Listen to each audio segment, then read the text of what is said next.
Every entrepreneur has been there. Growing pains, obstacles make you growth gains. It's the challenges that cause us to level up. The Company Growth Podcast inspires you to keep going through the pain. I'm your host, Alicia Dominico.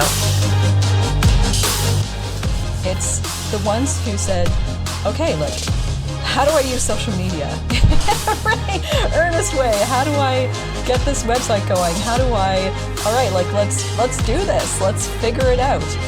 Those are the ones that got the greatest returns from the process. So Vaughan came out really early. It was the first municipality to declare a state of emergency at the onset of COVID. This is Michelle Samson. She's an Economic Development Officer for the City of Vaughan, Ontario, and the Treasurer for the Economic Developers Council of Ontario.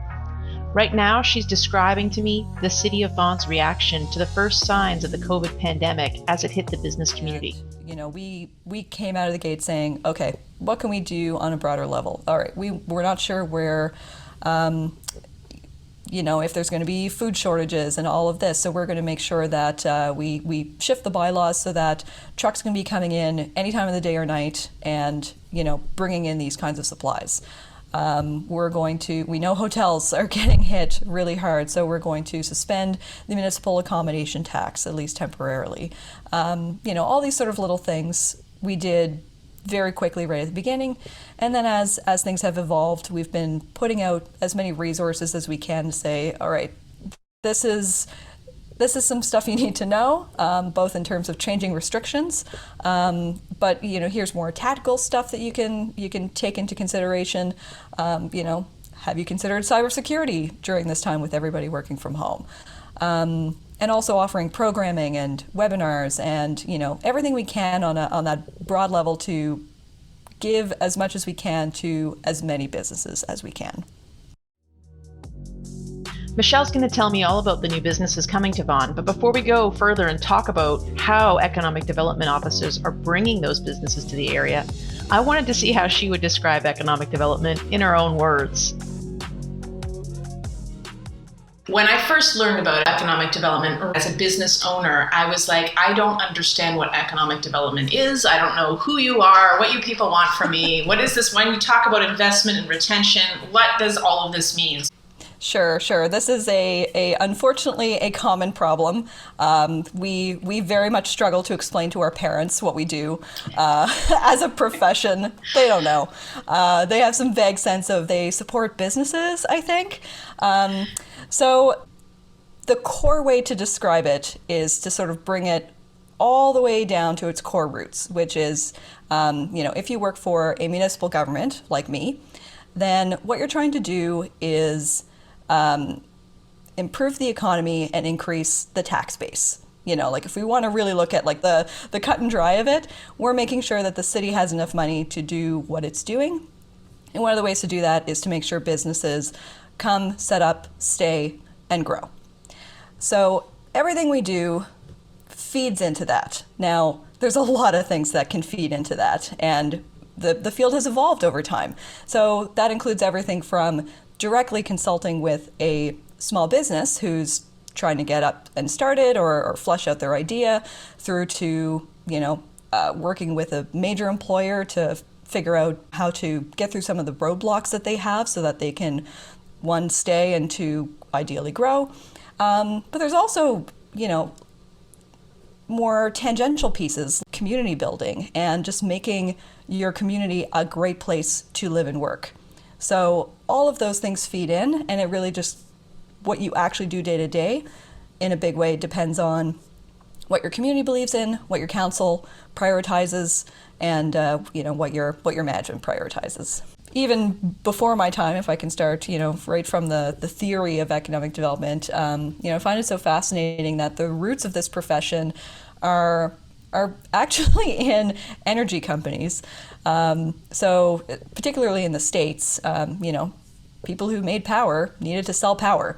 And who better to sell power to than, say, a big manufacturing plant? So they would go out and try to attract manufacturers into their catchment area so that they could sell more power. And that's that has really evolved in a big way to where we are now. While particularly in the States, but even in Canada, there are still people within power companies who do this kind of work. Most of it lives within the public sector now, at the municipal level, which is probably most common by number of people in the profession, but also happening at the provincial and federal levels, and in other types of organizations like business improvement areas and chambers of commerce and all that kind of stuff. But yeah, I think what's caused the profession to go from pretty kind of basic, I'll say, or core activity of attracting in new business is one, a lot of research has been done. So, one of the big breakthroughs I think that we're still learning in some ways is that, 70% of the jobs that are created, new jobs that are created in a community, come from the businesses that are already in that community. So that became a really big imperative to say, all right, we need to nurture these businesses. And, it's actually called economic gardening. And that's really what you're doing, is you're nurturing the businesses that you have so that they can do great things and then create more jobs to continue doing those great things. But then in talking to those businesses, you start to find that, those challenges and opportunities that they see, there's a huge range. I mean, some of them are common, like, we're having trouble attracting talent, say, or we're having trouble finding people. So that, depending on your community, might go in a couple different ways. You might start working with your local college to start training people in this area where you're having a shortage of skilled labor, say. Or you might find ways to do more apprenticeships, or you might go to your high schools and say, hey, have you considered a career in this? Economic developers will sometimes do that, or work with the industry to make those kinds of connections. On the other end, it might be working to attract more people into your community. People start their careers in funny places, and sometimes not always in the way that they'd expect. I wanted to know what made Michelle want to pursue economic development and how she saw the potential in Vaughan. So I started with the City of Vaughan almost 3 years ago now, and I was hired on with a specific portfolio of supporting business development into the new downtown that Vaughan is building, the Vaughan Metropolitan Center. It is, I nerd out so hard. It's such a fascinating project, and I feel just so blessed to be able to play a small role in such a crazy city building initiative. But I also do citywide marketing for the rest of the city, and support the office and retail sectors as well, while my colleagues support industrial and small business, and we have a good sized team, so we can specialize a bit more than some economic developers can. When you're trying to support other companies in achieving their business goals, it's sometimes an additional challenge for you to find out how you can support them when the going gets really tough in the face of the pandemic. I wanted to hear more about how Vaughan faced those challenges the past year. Yeah, absolutely. Like, we have a hard time in some cases connecting with, like the big, busy, doing very well companies, because you're so busy doing well. But that makes you so important to the local economy. And, we want to have that connection into you so that we can make sure that you're doing well. And so, if you have that relationship built in advance, when you have an issue, it becomes easier to sometimes it's even just like, hey, Michelle, I've got this thing, is there anything you can do about that? And maybe there isn't, but usually we're yes people. Sometimes it's just like, I can't directly help you with that, but I know someone who can, or I can direct you or help you navigate like those, the government processes that you don't want to learn. We hardly want to learn, it's complicated, and we can help you navigate that kind of stuff. but by having that relationship as well, we might think of you and we might throw you something that's very valuable to you because it came across our desk. So highly recommend just building that relationship. You don't even have to spend too much time at it, just to check in every once in a while. But I think it can yield a lot for both sides. Michelle works so closely with businesses. I knew she had seen a lot of businesses struggle. I wondered what were the most important strategies for business owners to know going into a crisis from her point of view. Are there universal truths to business growth? So much of it comes down to just that willingness, the intellectual curiosity, the drive. We actually talked to an expert in change management who has a particular expertise in flourishing during crisis. He was a tech guy who survived the .com bust and the recession, and each time he was able to find a new idea or pivot or just hustle his way through it in some cases.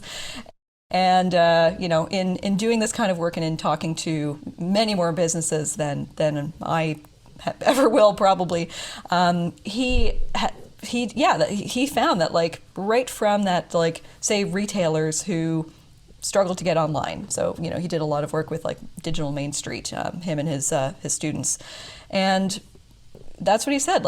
It's the ones who said, okay, how do I use social media in a really earnest way? How do I get this website going? How do I, all right, let's do this. Let's figure it out. Those are the ones that got the greatest returns from the process. So it's amazing what attitude can do, even in the absence of previous skill, previous experience. If you dive in with that kind of attitude, you can make really big changes and really impactful changes. And in the face of hardship, if you that sort of can-do attitude that I'll get through this. I've 100% of my bad days I've survived already. I can figure this out. I think it's a shift. It's a in Peloton, I ride Peloton. We always talk about the shit shift, and it's that shift of being you're this is horrible, this is horrible, this is horrible, and then you're but I'm doing it, and I think afterwards you can sort of celebrate. And I know that in starting and launching a podcast, there's a lot of pain points, but you guys happen to have been recently celebrated by Edco for your podcast. Yeah, so just as a point of clarification, technically we did win for season 1. We submitted season 1 and season 2 separately because they had just such different objectives and audiences. But so they gave us a win for investment attraction in the urban category for season 1 of the podcast. I was very, very proud of that. So that was your audience. With season 1, you were we need to attract people into these spaces that we have to sell, this inventory of potentially really good industrial or office space. We want the world to know to consider us for when they're investment or relocation. Yeah, and it was, I think it was even a little bit broader than that on a level of people still don't entirely know where Vaughan is, what it's all about, or they think it's that bedroom community. And so we really wanted to come out of the gate hard and say, we are not what you think. We are not just, housing and Canada's Wonderland.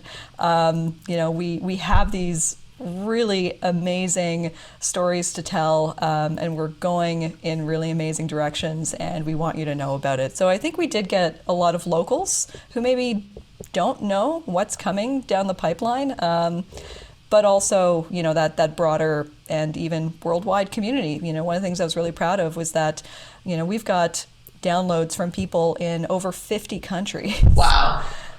Yeah. Now, some of those are, just a couple, but we've got listeners from around the world, and I didn't quite expect that. I expected maybe a domestic audience, and maybe the States, being our closest neighbors. But it was really amazing to see the response from that broad of a group. So we're not just saying, we're not just Toronto's little cousin. We're saying we're here and we're doing amazing things, period. Well, destination, right? Going back to that concept of tourism and ending up as the destination, ending up as a place where you can live and work and really flourish, even in a pandemic. Yes. Was that the goal of the podcast and doing season 2 in the middle of it all? Yeah, absolutely. So season 1 looks very different from season 2. Season 1 was very much about those mega projects, those downtown Vaughan, what's going on in our West End, which is where we have a lot of our large vacant land parcels. A whole bunch, all sorts of things. They're like, here's the future of Vaughan, and here's the really big things that we're up to. For COVID, for the COVID season 2, we said, okay, there's a really big need to get those resources out to our local business community. So we shifted in terms of theme, content, audience in some ways. That first season was, we were trying to speak as broadly as we could, but for season 2, we wanted to really focus on our home business community, although these stories are relevant to any business, I would say. But yeah, so for season 2, we wanted to highlight stories of business resilience and adaptation, and also pull out some of those lessons so that other companies can say, okay, that's a good idea that I think I can apply in my business. So that's where I tried to take my questioning and to pull that out and really sort of tell the story, like you do with this podcast, of how the original lockdown sort of changed how they run their business, and then how they responded to that and how they built it back up. And that's sort of where the magic happens, I think, to say, okay, yes, they were in a tough position like we all were, but they took it in a really interesting direction.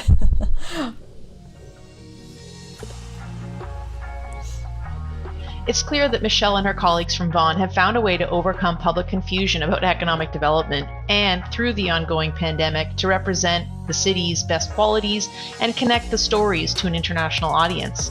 I wanted to hear if she had a favorite story from her podcast to leave us with. Yeah. So I think one of the stories that really stuck out to me and to a lot of the listeners as well, it's I think it's the most popular episode of season 2, is we have a company called Control Energy, and one of the things they do is air quality monitoring. So they make devices for air quality monitoring.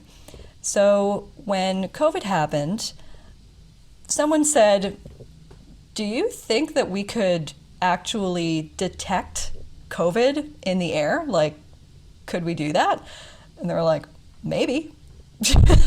Let's look into it. So, from that kind of moment, they dove right in, and in absolute record time, they leveraged what relationships that they had, they leveraged the expertise they had, and they developed a detector that actually picks up COVID in the air and, sends a flag to the building manager saying, in this room, COVID has been detected, kind of lock it down, get those people, do the contact tracing, that kind of thing. But, where the value really comes, I think, is the flip side of saying, the room that I'm in is safe. There is no COVID in this room. And that's where that imperative really came from. That's where he saw Paul Ghezzi, the CEO. That was the core of what he wanted to do with this, to make people feel safe in the space that they're in. And it's such an amazing story that they were able to do that, and they're commercializing. They're selling these things now already so quickly. So that's been a really amazing story. You can hear more from Michelle about economic development in the city of Vaughan by listening to the Vaughan Rising podcast. Find more episodes of the Company Growth Podcast on anchor.fm/Company Growth Podcasts, or wherever you listen to your podcasts. And if you've got a company growth story you'd like to share, Reach out to Tangible Words. We'd love to hear your story about business growth and use it to help other leaders grow their company. Until next time, I'm Alicia Domenico, and this is the Company Growth Podcast.